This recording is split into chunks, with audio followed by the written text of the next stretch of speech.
আসসালামু আলাইকুম। আশা করি আপনারা সবাই ভালো আছেন, সুস্থ আছেন। আজকে যে মেডিসিন নিয়ে আলোচনা করব এটি একটি সিরাপ যার নাম প্রোফেন। এই সিরাপটি বাজারজাত করেছেন বাংলাদেশের স্বনামধন্য একটি medicine company Acme laboratories limited. এটি আইবুপ্রোফেন গ্রুপের একটি ওষুধ। এটি একটি বাচ্চাদের ব্যথানাশক সিরাপ। আজকের ভিডিওতে আপনারা জানবেন এই সিরাপটি বাচ্চাদের কোন কোন রোগে নির্দেশিত, কী অসুবিধা হলে এই সিরাপটা বাচ্চাকে খাওয়াবেন এবং এই সিরাপের বর্তমান বাজার মূল্য কত, সেবনবিধি কী এবং এই সিরাপের পার্শ্ব প্রতিক্রিয়াগুলো কী, কারা খেতে পারবে এবং কারা খেতে পারবে না, বিস্তারিত আলোচনা করব আজকের ভিডিওতে। তার আগে আপনি যদি আমার চ্যানেলে নতুন হয়ে থাকেন তাহলে অবশ্যই চ্যানেলটি সাবস্ক্রাইব করবেন। প্রোফেন সিরাপ বাচ্চাদের ব্যথানাশক একটি সিরাপ।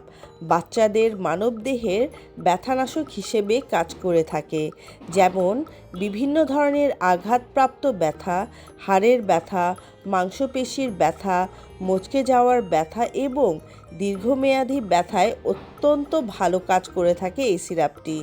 তাছাড়া আপনার বাচ্চা যদি খেলতে গিয়ে ব্যথা পায় এবং পড়ে গিয়ে ব্যথা পায়, সেক্ষেত্রে ব্যথানাশক হিসেবে ডক্টরস প্রেসক্রাইব করে থাকেন। বাচ্চাদের হাত পা মচকে গেলে বা ভেঙে গেলে যে ব্যথার সৃষ্টি হয়, সেই ব্যথার ক্ষেত্রেও এই সিরাপটি খাওয়াতে পারবেন। বাচ্চাদের দাঁত ব্যথায় অত্যন্ত ভালো কাজ করে থাকে এই সিরাপটা। এবার আমরা জানব এই সিরাপ সেবনবিধি সম্পর্কে।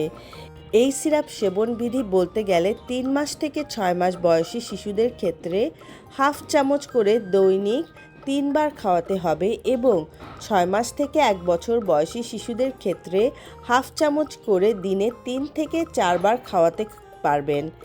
1 থেকে 4 বছর বয়সী শিশুদের ক্ষেত্রে 1 চামচ করে দিনে 3 বার খাওয়াতে হবে। 4 থেকে 7 বছর বয়সী শিশুদের ক্ষেত্রে 1.5 চামচ করে দিনে 3 বার খাওয়াতে হবে। 7 থেকে 10 বছর বয়সী বাচ্চাদের 2 চামচ করে দৈনিক 3 বার খাওয়াতে হবে অথবা চিকিৎসকের পরামর্শ অনুযায়ী খাওয়াতে হবে। এবার আমরা জানব এই সিরাপটির পার্শ্ব প্রতিক্রিয়াগুলো। পাকস্থলীর গোলযোগ, মাথা ব্যথা হতে পারে, বমি বমি ভাব হতে পারে ইত্যাদি সমস্যা পার্শ্ব প্রতিক্রিয়া হিসেবে দেখা দিতে পারে। তবে এই অস্থায়ী সমস্যাগুলো নাও দেখা দিতে পারে। এই সিরাপের বর্তমান মূল্য 33 টাকা এবং এটা আমরা আমাদের আশেপাশের যে কোনো ফার্মাসিতে কিনতে পারবো।